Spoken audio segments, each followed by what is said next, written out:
Welcome to Read It and Weep with Laughter. I'm comedian Mr. Well, I'm a comedian. I read books. I tell you about it. You may be interested.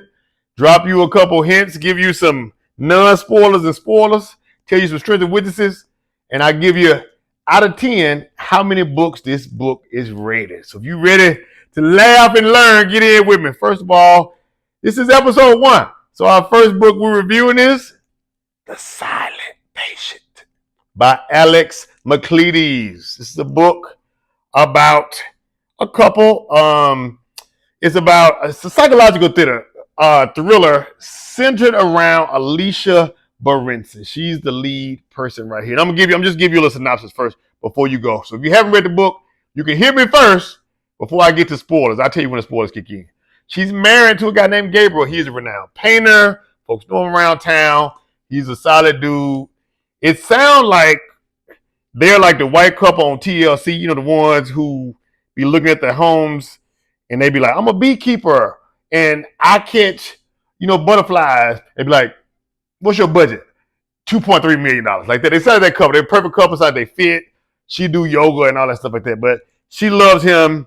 She had a horrible childhood and stuff growing up. But setting the scene before we get to the spoilers is, one day everything seems to be going well, a perfect couple, everybody looks at them. One day, she apparently kills her husband Gabriel. She unalives him 5 times in the head with the little pow pow. And so everybody's looking, the whole world is looking, what is going on? And so they arrest her, ask her for a story. She says nothing from this point. She's silent at this point and gives nothing else away. And that'll lead us into what you read into this story right now. What happened? Who did it? Did she do it? Did she not do it? Is she crazy? We don't know. Well, you'll see when you get to the book. So if you haven't read it, The Silent Patient by Alex, if you haven't read it, you can pause right now. Come back to this video, then we'll get back to it. For everybody else, spoilers. Spoilers. Spoiler alert. Here we go. Now, we get into it one night. So Alicia, now we get into it, right? In comes, I'm going to introduce this. In comes a psychotherapist named Theo Faber. He comes in, he knows about her story. He wants to come through. He goes in and does some things and whatnot too. If you hear this far, you already read the book already. So you know what's about to happen. He goes through, he researches other people who she came up with. He wants to talk to her. She ain't saying nothing. He meeting with her in the psychotherapist. Hey, Alicia, how you doing? See, Alicia, you look pretty today. Is that your real hair? She looking like this. But they go through all the little different stuff. He meets people, her cousin growing up. He meets other people at the paint place because she's a renowned painter. She has a painting. But she does this. When the time that they found her or whatnot, she paints a painting. Let's remember the name of the painting right there. It goes with the Greek philosopher side where I can't remember the thing. What was it? It's a painting that symbolizes a lady who is sacrificed by her husband, and she doesn't say anything afterwards. She lives life in silence, and she paints that painting herself. But this time, it's her own version of it. Goes on, blah blah blah blah blah. Self portrait. Oh yeah, Alcestes or something like that becomes iconic. Everybody wants to know about it, and so Theo goes deep. He talks to the head person. He even goes to the places she's in. He gets hired at the place called the Grove. Goes there and finds that. Finds out the end. Suspense goes through. He meets all the people. The brother-in-law who had a crush on him was trying to mess with it and everything. And finds out at the end, she gives him the journal. He reads the journal, see what's going on. She starts talking. They start talking and going back and forth. Then at the toward the end, they have a conversation. He asks, "What happened tonight? What happened tonight? Your husband got unalived, huh? What happened, Alicia?" And she says, "I'll tell you tomorrow." And he knows something is wrong then because guess what, y'all? He was there. He was the one. His wife was messing with her husband. They were cheating with each other. That's the twist. And to find out the narrator is the one who is involved in this whole story, you're like, I'll bust your head to the white meat. So, and so he finds out and it covers it, delves into and finds out that he is the one who did it. Now, some strengths. It's gonna take you on some twist and turn. You're gonna be riding like, oh, I didn't see that. It's unique narrative structure to it, dual structure. You read her journal, you hear his thoughts, how that goes. It's very much a twist in the end of you like that. Character depth, I thought that was strong. They had a good piece there. The themes of trauma from the past. We all got childhood trauma. Whoever stole my CDs out of my car, I'm still mad about that. But you might got some childhood trauma. This deal with childhood trauma is going to maybe trigger for some people right there. So weaknesses I saw, the narrator's space to that. Some readers might find his Theo, the narrator, psychotherapist, a little bit unreliable.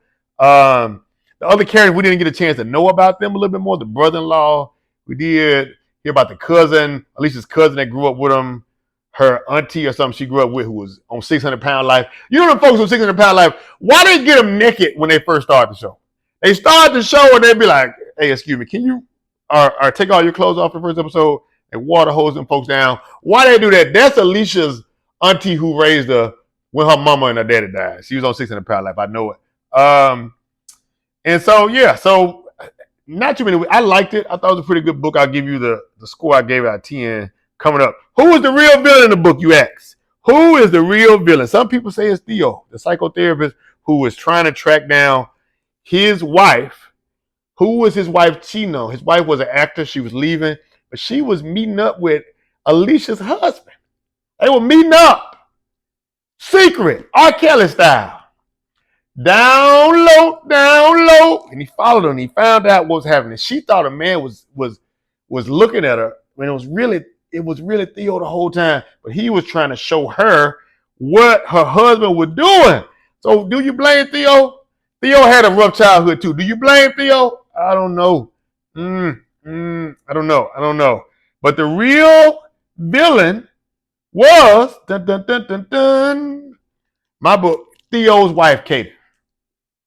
Theo's wife, Katie, was cheating on, knowing that man passed. See, this is what happened with men. Let me tell y'all something. Ladies, you watching this, ladies.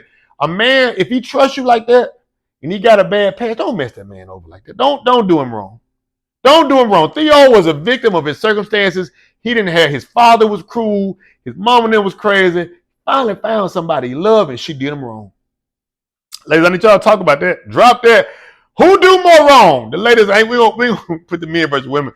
But Katie, I feel like, was the real villain in this story, because if she don't mess with Gabriel, he never gets involved in the whole situation. She ends up shooting him because Theo gave Gabriel opportunity. He tied both of them up. He said, hey, one of y'all finna get unalived. Theo, I'm gonna let you choose. Do you want to go for your wife, or do you want me to unalive her? And Theo sat there for a second. He said, I want to live. I want to live. And he chose her.